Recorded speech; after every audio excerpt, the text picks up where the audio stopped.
Sure. Dr. Jaishankar, from honorable rivalries to now very vicious personal attacks, would you say sledging both in cricket and in politics has become part of the par for the course? The personal attacks was the politics or the cricket? But anyway, I know the answer. Now look, if I could just pick up on something which Kevin said.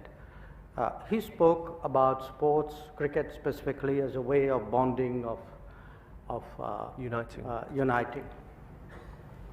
I also look at it in a slightly different way.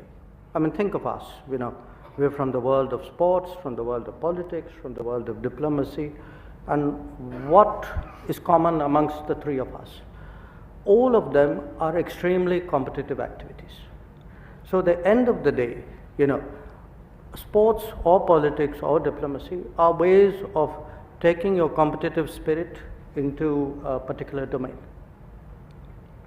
Now, when you speak about leadership, leadership is about making choices, having the courage to make the choices at difficult moments in the middle of a competition. And, in anything which any of us would have done, a large part of it is drilling for it on a regular basis, the sort of, I would say, the going to the nets which you would do in every business or as a regular routine, but also the mental strength and the experience and sometimes the innate talent to take the tough calls at the right time. Now, when you are competitive, yes, sometimes competition can be very extreme, and that's the kind of situation you are talking about. It will happen because not everybody would play by the rules. Not everybody, sometimes it could be temperament, sometimes it could be the compulsions of a situation. It can happen.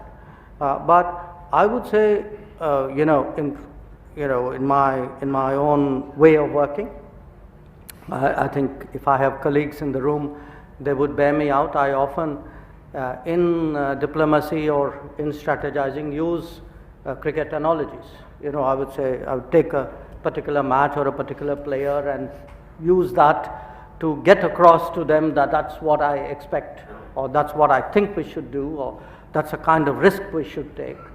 And in all of this, one has to plan for the fact that there will always be sledging, there will always be something beyond the rules, something from as they say in another continent which doesn't play cricket, from the left field. Right.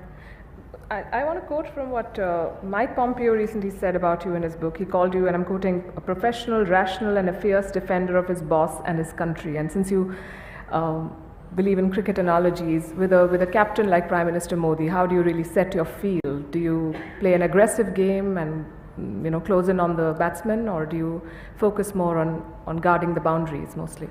Well, I think with Prime Minister Modi, with Captain Modi, there's a lot of net practice. I mean, the net practice starts at 6 o'clock in the morning and goes on till fairly late.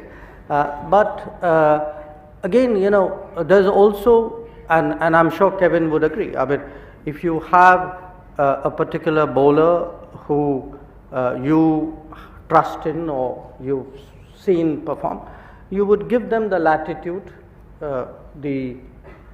You throw the ball to them at the right moment. You would trust them to deal with that particular situation.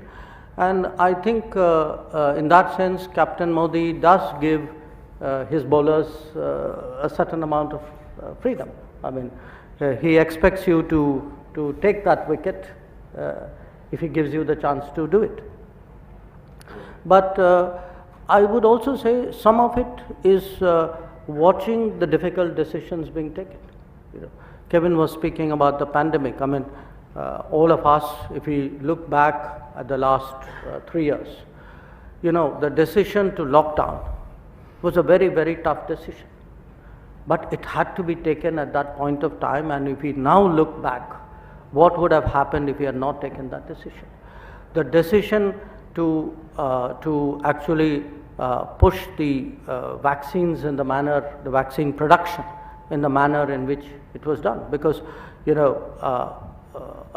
it's something which most people naturally wouldn't know. One of the reasons why Tony and I have been so closely in touch was through the pandemic we were working the raw materials flow for the AstraZeneca, for the Covishield vaccine. To have the confidence to be able to devise a program to vaccinate so much people, or even I would say the call to send vaccines abroad. There was a lot of questioning of that. I mean, today everybody says, yes, great idea, we gave vaccines to 100 countries.